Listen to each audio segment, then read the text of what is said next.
The sound of a nation enraged.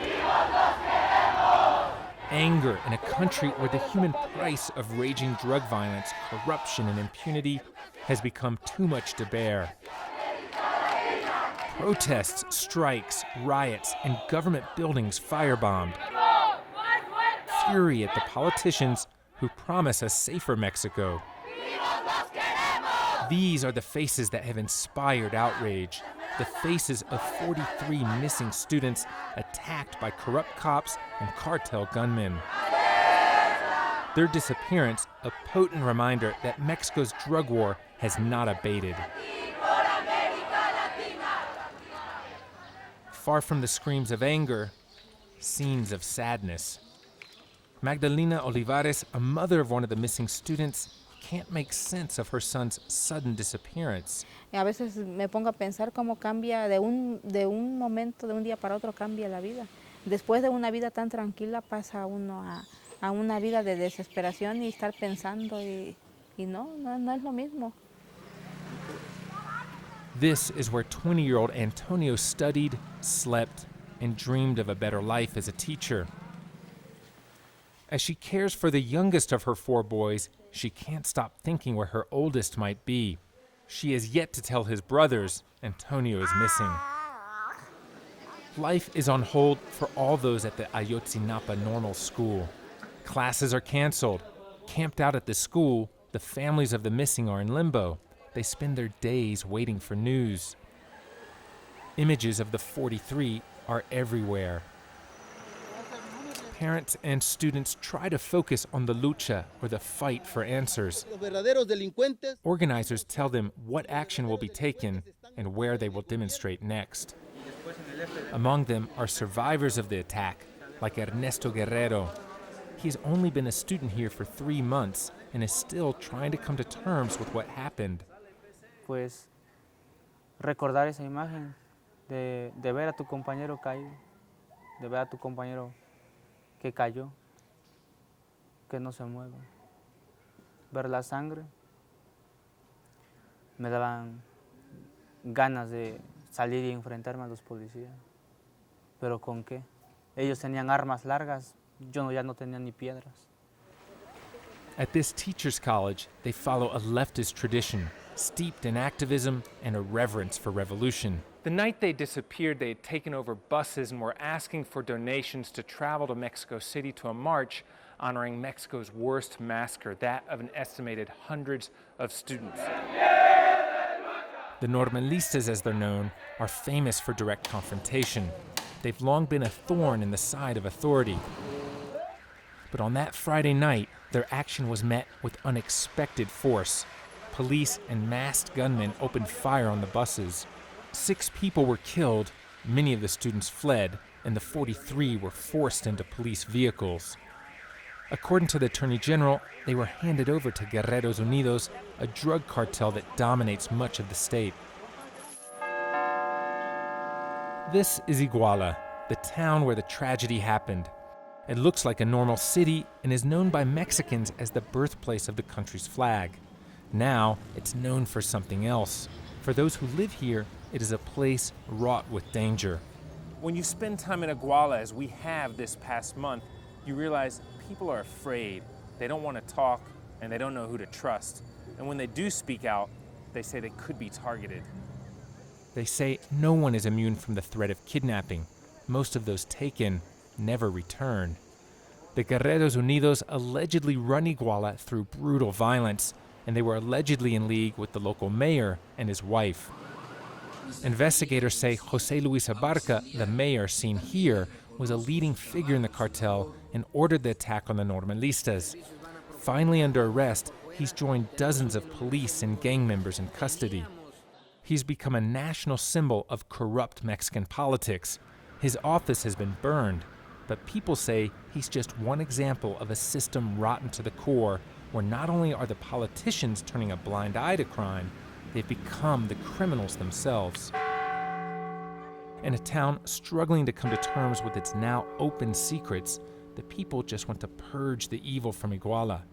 This was the message being broadcast at the main church. Písale la cabeza para que San Miguel Arcángel y su luz y la corte celestial lo arrojen al lugar de donde nunca debió de salir, que es el infierno.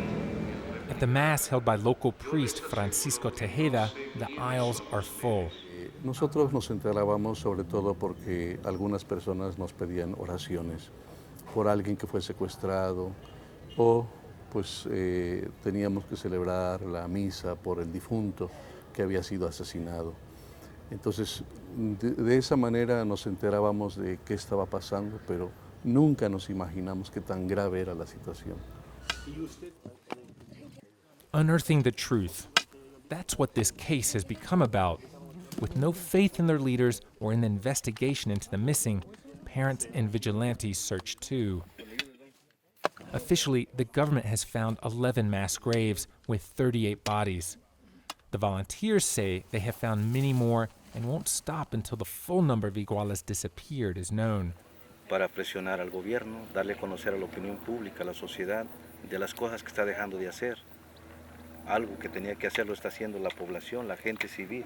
Es algo que no tenía que hacer la persona civil, lo tenían que hacer las autoridades. So far, the government says none of the bodies match those of the students. So who are they? And will they ever be identified? 30,000 are missing in Mexico, and many believe the government would prefer to leave the dead in the ground. These are some of the first graves discovered outside of Iguala. Those who live nearby say drug gangs have used this site for years to dump bodies. La perra subía y nosotros sin saber subía y traía carne de por allá, carroña, ¿no? Y era un pedazo de pene humano que trajo la perra. Es que aquí ya lo tomaron como panteón. I asked a federal policeman on duty if he had heard the same stories, that this had always been a place where cartels bury their victims. La gente tal vez no me diga todo lo que veo, todo lo que hace.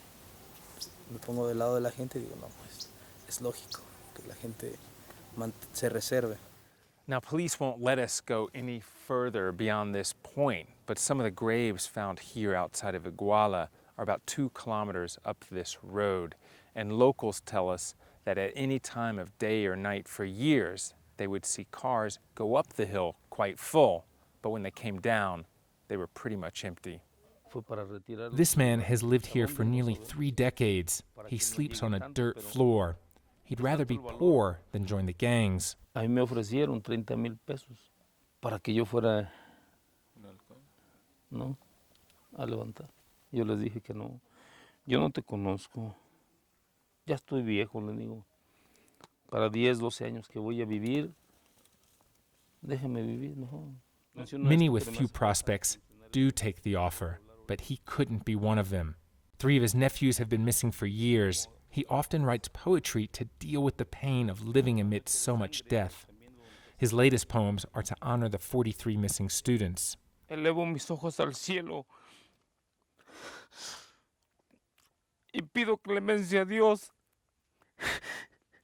resignación a sus padres, pues por hacer caso a sus dirigentes, que igual los mandó estos inocentes, estos niños inocentes, la muerte los sorprendió. The fate of the students is still unknown, their parents unwilling to consider the real possibility that they were indeed surprised by death that night. More than a month after their disappearance, finally the Mexican president granted them an audience. He is yet to travel to Guerrero, but it was a sign for this very telegenic president, hailed by the international media as the savior of his country, that this time speeches and sound bites won't be enough to satisfy Mexicans. After he met the parents, the president promised a new effort. Fortalecer los esfuerzos de localización con un plan renovado, un plan de búsqueda de los estudiantes desaparecidos. Lo que pasa es que estamos todos los padres. Magdalena Olivares isn't satisfied. Her view of her country has been turned upside down. Yo no confío, yo no confío.